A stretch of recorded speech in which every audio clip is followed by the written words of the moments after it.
어린 나이에 결혼을 하고 지금껏 언제나 함께 해왔다는 현수 씨 부부.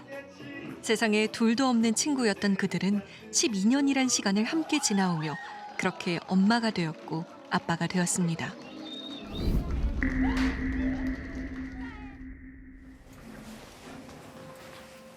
아내와 외출을 한 지 열흘 만에야 혼자 집에 돌아온 현수 씨.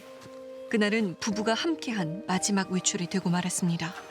그러니까 사건 이후에 처음으로 집에 들어오신 건가 봐요. 아내가 없다는 사실만 빼면 집안 모든 것이 그대로인데요. 미처 정리하지 못한 옷가지와 수건들이 아내의 빈자리를 말해주지만 현수 씨는 도무지 이 상황이 믿어지지 않습니다. 사촌형 부부를 만나기 위해 아내와 외출했던 현수 씨가 며칠 만에 눈을 뜬 곳은 병원이었습니다. 정신 차리고 눈 떴을 때가 14일 한 이틀, 3일 지났던 것 같아요. 처음에 깨었을 때도 긴가민가 했고 저는 와이프가 살아있는 줄 알았어요. 예, 계속 머릿속에 와이프가 살아있었다고 저는 그렇게 계속 생각을 하고 있었거든요. 제가 이제 장례식장에 없었으니까 아들이 저 대신 다 해줬다는데 아유. 아빠 오기 전까지는 안 올 거라고 그랬다는데 현수 씨가 병원에서 생사를 넘나드는 동안 아직 초등학생인 어린 아들이 아빠 없이 엄마의 장례를 치러야 했습니다.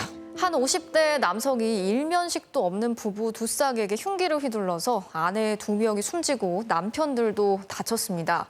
정말 기억이 중간에 통으로 다 사라져버렸어요. 저한테 아무 기억이 없어요.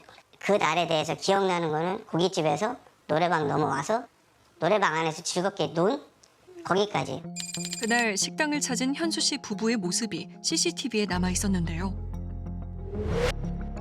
평소 친형제처럼 지내던 사촌형 부부와 저녁 모임이 있는 날이었다고 합니다. 가까운 곳에 사는 형제는 부부끼리 자주 만남을 가져왔다는데요. 그날 현수 씨의 기억은 온전치 않지만 같이 있었던 사촌형 준영 씨는 다행히 그때를 기억하고 있었습니다. 너무 기분 좋게 취해 있는 상태였어요. 일적이나 그런 게 너무 잘 풀려서 너무 기분 좋게 어울리고 있었던 상황이었거든요. 사건은 노래방에서 나온 뒤 벌어졌다고 합니다. 아니 대체 무슨 일이 있었던 거죠? 노래방이 2층이었는데 1층에서 이제 서로 약간 실랑이가 벌어져 있더라고요. 가해 엄마하고 제 동생하고 이제 약간 그러니까 둘이서 어떻게 이제 실랑이가 벌어진 것 같아요. 동생 현수 씨와 처음 본 남성 사이에서 시비가 붙은 듯 보였다는데요. 건물 앞을 비추는 CCTV 속에는 당시 상황이 고스란히 남아 있었습니다. 날리면서 이제 죄송하다고 말씀드리고 그리고 저기 동생이 술 취해서 그렇다. 그러니까 그것도 알겠다 하면서 이제 그쪽으로 다 갔어요. 이제 떨어진 거죠. 준영 씨의 아내 선아 씨도 적극적으로 상대를 진정시키고 있었는데요. 그러니까 아내분이 지금 고개를 숙여 인사도 하고 뭔가 좀 잘 마무리하는 그런 분위기인데. 그렇게 두 일행은 각자의 방향으로 헤어졌다고 합니다. 그래서 사람들이 사라진 걸 다 확인하고 제주치가 대리운전 부르고 기다리고 있었는데 어디서 나타나는지 모르게 그냥 갑자기 나타나가지고 막 아까 말다툼 했던 그 사람이죠? 아니 왜 다시 돌아온 거죠? 동생 현수 씨와 실랑이를 하고 돌아갔던 50대 남성이 약 10여 분 뒤 두 부부를 향해 다시 걸어오더니 갑자기 무언가를 휘두릅니다.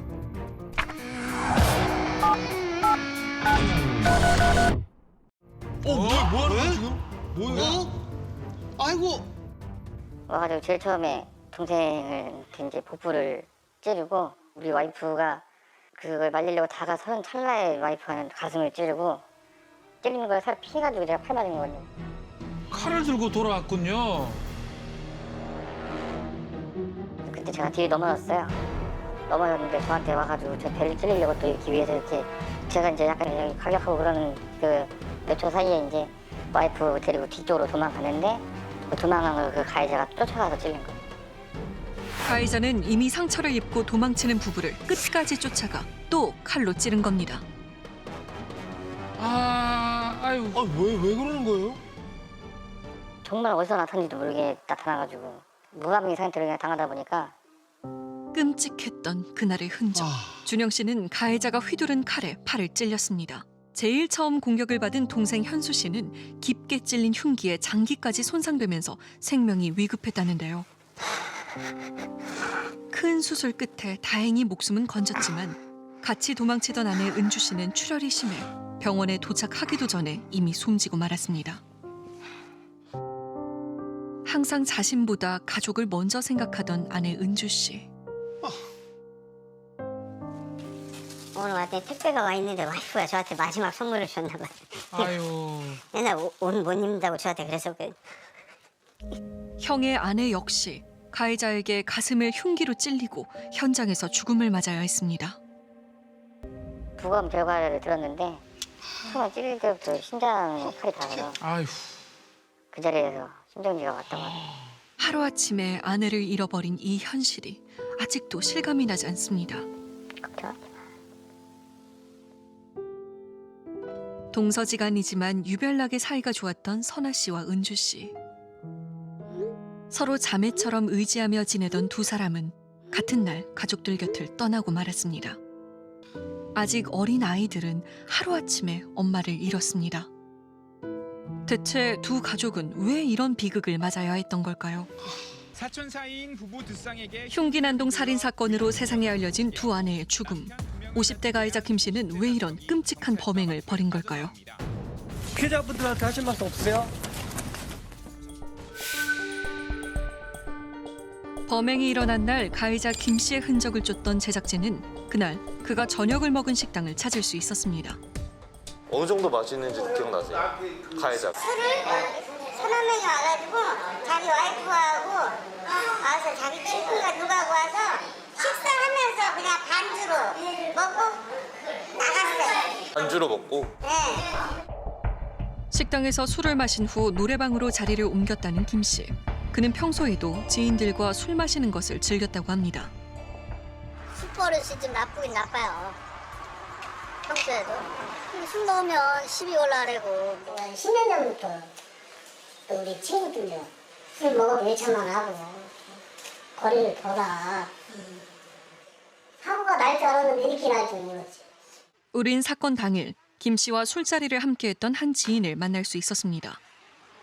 그 친구가 조금 뭐 사가졌지 뭐 저기 한다 그러는 그런 얘기는 들었어요. 거기서. 뭐 거기서 이제 말린 거죠. 와이프랑 둘이 들어가는 거 보고 조금 있다 이제 집이 바로 옆에니까 그쪽으로 걸어가는 거 보고 이제 저희는 들어온 거죠. 뭐 별다른 게 없었거든요.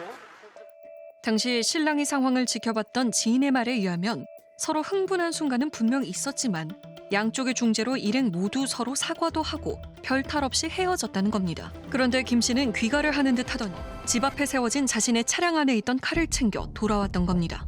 그 길로 대리운전을 기다리고 있던 두 부부에게 다가가 흉기를 휘두른 가해자 김 씨. 가해자 쪽에서 어떤 얘기를 했는지는 술에 취해서 기억이 안 난다. 제가 본 진술서상에는 기억이 안 난다. 왜 시비가 붙었는지 모르겠다. 잔혹했던 범행은 과연 술에 취한 가해자가 이성을 잃고 벌인 참극인 걸까요?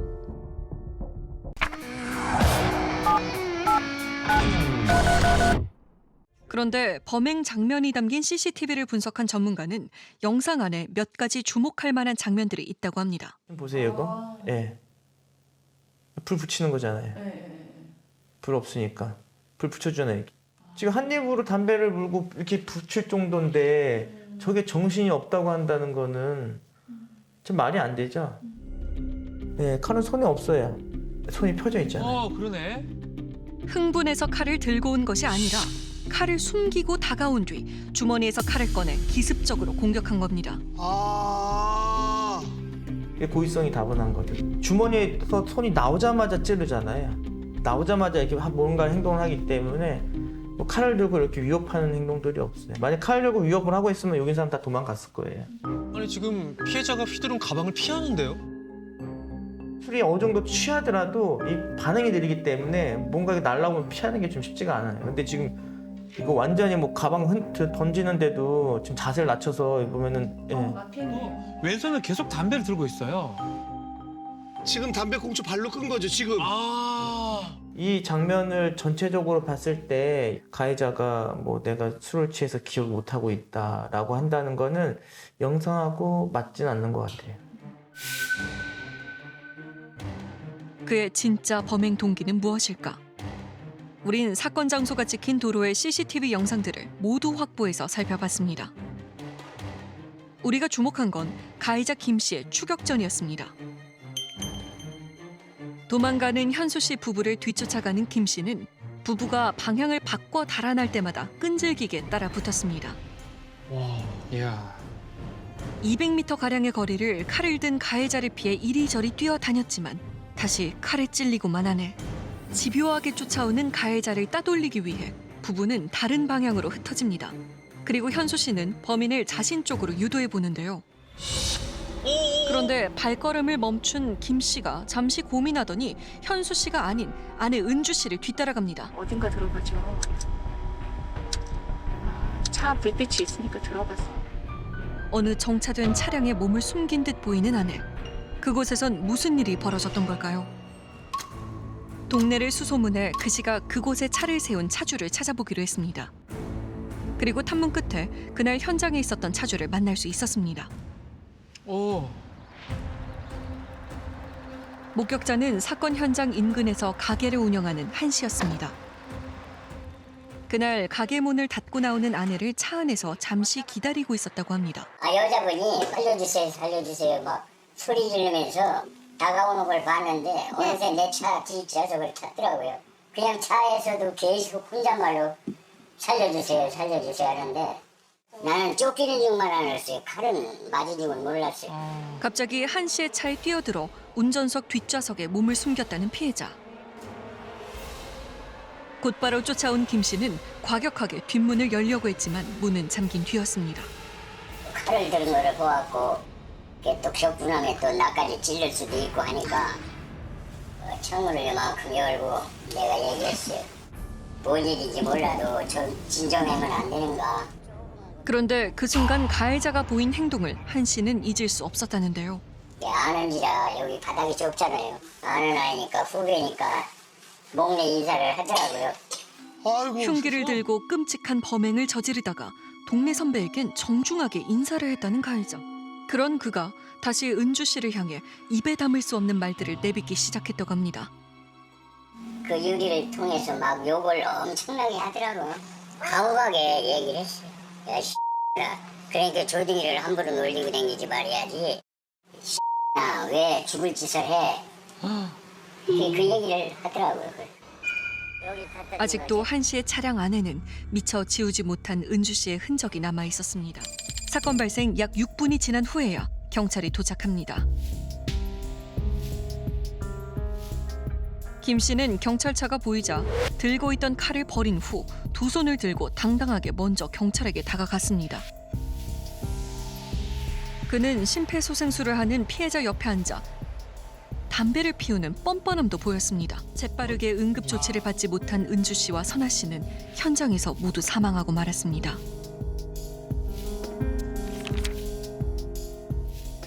한두 차례의 공격만으로 죽음에 이른 피해자들.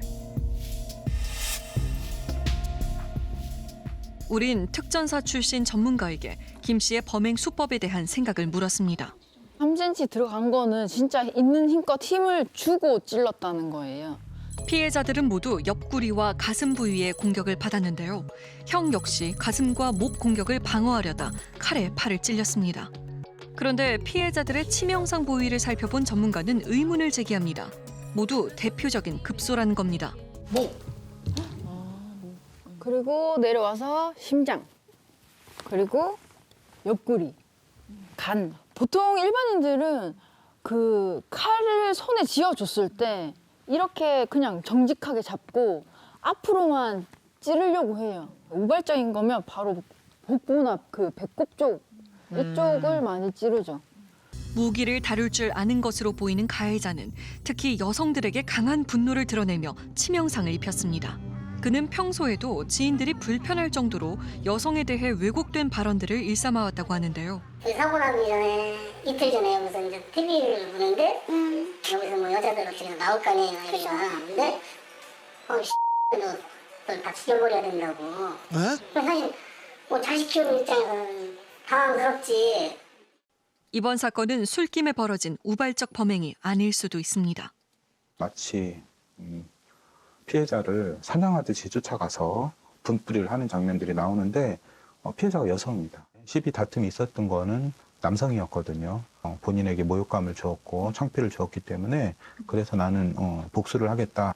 어쨌든 이 사건의 그 배경에는 왜곡된 성인지 감수성 때문에 특히 여성에 대한 어떤 복수심이 컸던 게 이 사건에서는 요인이 되지 않았나. 생일 축하합니다. 사랑하는 엄마의 생일 축하합니다.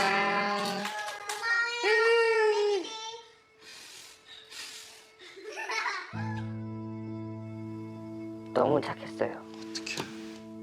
누구한테 손가락질 받을 일도 한 번도 한 적이 없고 지금 제가 머릿속에 있는 건 그거 하나뿐이에요. 가해자가 법정 최고형 받아서 죄값 최대한 치를 수 있게끔 제가 그간 동안 정신 차리고 있는 거 그거 하나 때문에 지금 버티고 있는 거지.